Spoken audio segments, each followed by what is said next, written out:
Hello students, अपनी पिछली class में हमने एकादशः पाठः पर्यावरणम पर्यावरणम के प्रश्न 2 तक हल कर लिए थे हमने अभ्यास के प्रश्नों को, जिसमें कि पहला प्रश्न है अधोलिखितानां प्रश्नानां उत्तराणि संस्कृत भाषया लिखत। तो ये प्रश्न हमने हल कर लिया था, पहला प्रश्न। और दूसरा प्रश्न आपका था स्थूल पदान्यधिकृत्य प्रश्न निर्माणम कुरुत। तो ये 2 प्रश्न हमने अपनी पिछली क्लास में हल कर लिए थे। अब चलिए प्रश्न तीसरा देखते हैं अभ्यास के प्रश्नों में। तो प्रश्न तीसरा है उदाहरण मनुसृत्य पद रचनाम कुरुत। अर्थात जैसा कि आपको यहाँ पर दिया गया है, पहला किया हुआ दिया है पद रचना, तो आपको आगे के भी जो वाक्य रचना इनको करना है, ठीक है। जैसे कि पहला किया हुआ है जले चरंती थी, जो जल में रहते हैं उनको क्या कहते हैं? जलचराह। जल में रहने वालों को जलचर कहते हैं ना हिंदी में, और संस्कृत में उनको क्या कहेंगे? जलचराह।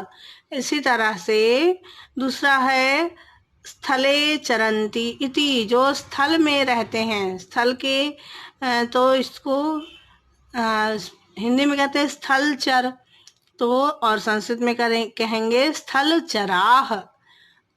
फिर अगला है निशायाम चरंती इति, रात में जो विचरण करते हैं, है ना, रात में जो उनको कहते हैं, हिंदी में निशाचर कहते हैं और संस्कृत में निशाचराह। निशा का अर्थ होता है रात्रि, और रात में जो जागरण करते हैं निशाचर कहते हैं ना, हिंदी में निशाचर है वो तो राक्षस, रात भर जागता है, निशाचर हो गया है, कहते हैं ना रात भर जागते हैं जो उनको निशाचर कहते हैं। तो यहाँ पर निशाचराह निशायाम चरंती थी, रात में जो चरते मतलब इधर उधर घूमते हैं, जो रात में जागते हैं उनको निशाचर कहते हैं। निशाचर का अर्थ होता है राक्षस। फिर है व्योमनी चरंती थी, व्योम का अर्थ होता है आकाश। व्योम, व्योम में जो आकाश में जो रहते हैं उनको क्या कहते हैं? व्योम चराह, है ना, व्योम में रहने वाले। व्योम, व्योम का अर्थ होता है आकाश, तो उनको हिंदी में कहेंगे व्योमचर और संस्कृत में कहेंगे व्योमचराह।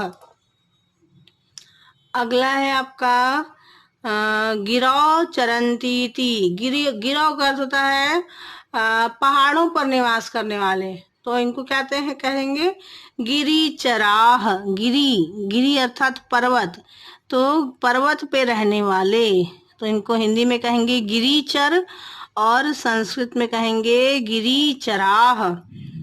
इसी तरह से जो भूमि में रहते हैं तो उनको भूमिचर कहते हैं। जैसे जो सरीसृप हैं उनको भूमिचर कहते हैं, भूमि के अंदर रहने वाले, धरती के नीचे विचरण करने वाले उनको कहते हैं भूमिचराह। हिंदी में कहेंगे भूमिचर और संस्कृत में कहेंगे भूमिचराह। इसी तरह से अगला है आपका कि जैसे इसमें अनेक वो दिए हुए हैं कि ना पेयम इति, जिसको पिया नहीं जा सकता, जिसको ग्रहण नहीं किया जा सकता, तो इसके लिए ये शब्द ना पेयम इति, इतना लंबा ना बोलकर अपेयम।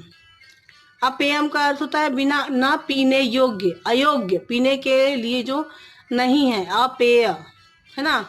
जैसे विष को कहते हैं अपेय, अपेय है वो, है पीने योग्य नहीं है। और पेयम, पेयम का अर्थ होता है पीने योग्य, अपेयम का होगा नहीं पीने योग्य। फिर है नवृष्टि इति, अवृष्टि, जब ज्यादा वृष्टि होती, ज्यादा वर्षा होती तो उसको अतिवृष्टि कहते हैं, और जहाँ वृष्टि नहीं होती, वर्षा नहीं होती, तो उसको अवृष्टि कहेंगे। फिर अगला है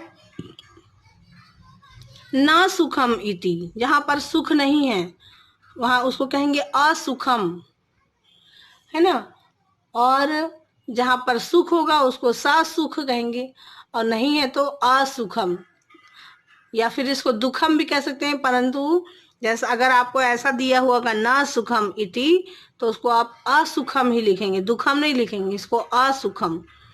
ना भावः इति, अभाव, किसी चीज का अभाव रहता है ना, तो जहां पर भाव नहीं है, इसका दोष अर्थ हो सकता है ना भाव। भाव का अर्थ होता है हमारे जो भाव भंगिमा है ना, स्वभाव बोलते ना, स्वभाव, इसका स्वभाव ऐसा है, इसका स्वभाव हंसमुख है, और इसका स्वभाव कैसा है, शांत स्वभाव का है यह, ऐसा कहते हैं ना। तो ये भाव का जो है वो दो अर्थ है। अभाव का धन का अभाव भी कह सकते हैं हम, धन के अभाव में भी अभाव शब्द का यूज करते हैं, और स्वभाव के लिए भी भाव का यूज करते हैं। तो ये आपके जैसा दिया होगा अभाव, न भाव भावः इति, तो आप अभाव ही लिखेंगे, अभावः। न पूर्णः इति, जो पूर्ण नहीं है उसको क्या कहेंगे, अपूर्ण, अपूर्ण कार्य कहते हैं ना, हम लोग लिखते हैं आपकी कॉपियों में, कार्य अपूर्ण है, पूर्ण करें, तो ये है न पूर्णः इति, तो अपूर्णः। ठीक है, तो इस तरह से आपको अगर वाक्य आते हैं, शब्द आते हैं, तो इनको आप ऐसे लिखेंगे। तो ठीक है, आज के लिए इतना ही। अपनी अगली क्लास में हम आगे के प्रश्न को हल करेंगे।